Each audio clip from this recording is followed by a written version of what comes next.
Okay, so we're going to start with the hands on the ankles. We lower down, come to the shoulder stand we've gone through in the other lesson. If you need some info on this, we can cover it if necessary. Again, finding that relaxed posture here.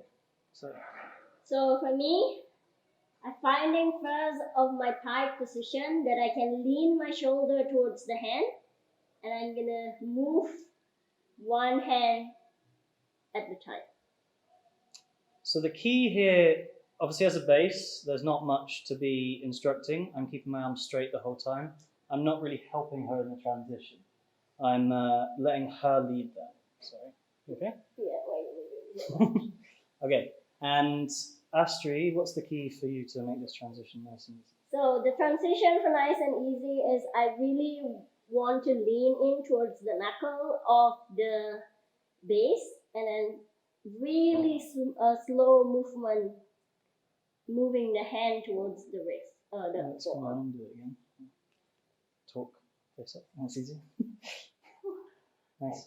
So the key is, if you feel like you're pulling or pushing with the hands on the ankles, you have a lot of resistance there, it's going to be very hard for you to release that because that's a support you're using. So that's what I mean by leaning towards the hand, and automatically I don't have to grab so much on the ankle. Okay? So one more time. From here, Astri's hands are light. I can feel she's not gripping now. She's not pulling or pushing my legs. So there's no weight in there. So now it's going to be easy for her to take the hands away and transfer them. This is also key for the pose we're going to do next. You want to have that same feeling for what we're going to do after this. Okay? So just simple transfer for now. And also, your pike as a flyer determines how far you need to lean in towards the hands of the base. Because if you pike a lot, tendency is dropping us towards this direction where I'm standing. That's why you need to lift your pike a little bit to be able to lean in and give the base the weight. So a couple of options. If you're finding this particularly easy to do as well, then you could do straight legs all the way up as another option. Yeah. Or let's do the spot. Yeah. Someone? Anyone?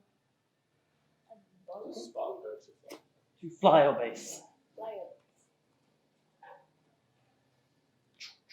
For any inversion position, so we want to have a belly back spotting. I'm into a warrior one, and I spot around the hips of the flyer. Here we're talking about the 3 different spotting earlier. So now I know they're really stable, so I don't really touch my hands.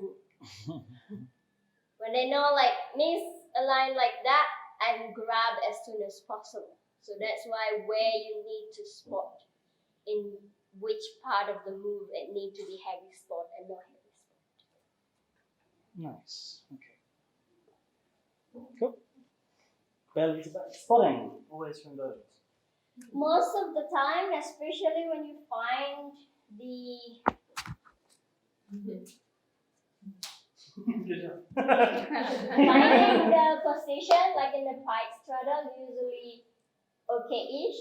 And then the moment of hands transferring, there's a lot of rocking that you need to pay attention to for you as a spotter to be like maybe hands-on or medium spot. But let's just redefine a couple of things in the last one. Hands on the ankles. So here, as you come down, it's okay to the elbows bent. But as soon as I have my back on the shoulder, I want to straighten my back. Okay? Straighten my arm. Most of the time, you guys doing this. Oi. Sorry. Yeah. Yeah. Nice. Yeah, that's tough. So see what happened with my body. I will do it one more time. Okay? Mm-hmm. So here, I contracted, but I'm lengthened at the same time. Compare then that. So bad. So. Can you come back down? Sorry, it's like really nasty on my wrists. Okay. So that's why, and especially you're leaning a lot with the hips towards away from the face of the flyer, the base. There's gonna be a lot for the wrist of the base. Yeah, and just a note on that, I was saying earlier as well, if you feel, when you bring your hips over this way, if you feel a spot pushing you back and holding you, that means your weight's too far this way. If you can't feel other things, try and be aware of that feeling. Okay? So two things to make that weight leaning this way a lot. Probably because first it's arching. Second, maybe the leg is too much high. So pike a little bit more. Okay. So the transfer. So what we're seeing sometimes is this second hand, once you've done this transfer, it does a lot of balance work, and then it's very hard to move it. See how Astrid floated it really nicely and slowly? Okay, come down. Nice. Don't rush it. Even if you can only do it halfway, that's fine. And even from that halfway, if you can lock your shoulder, later when you do a free, you just need to let go of the one that already hooked. Halfway you mean one on and one back? Yeah. Okay. So basically like this, essentially. Cool.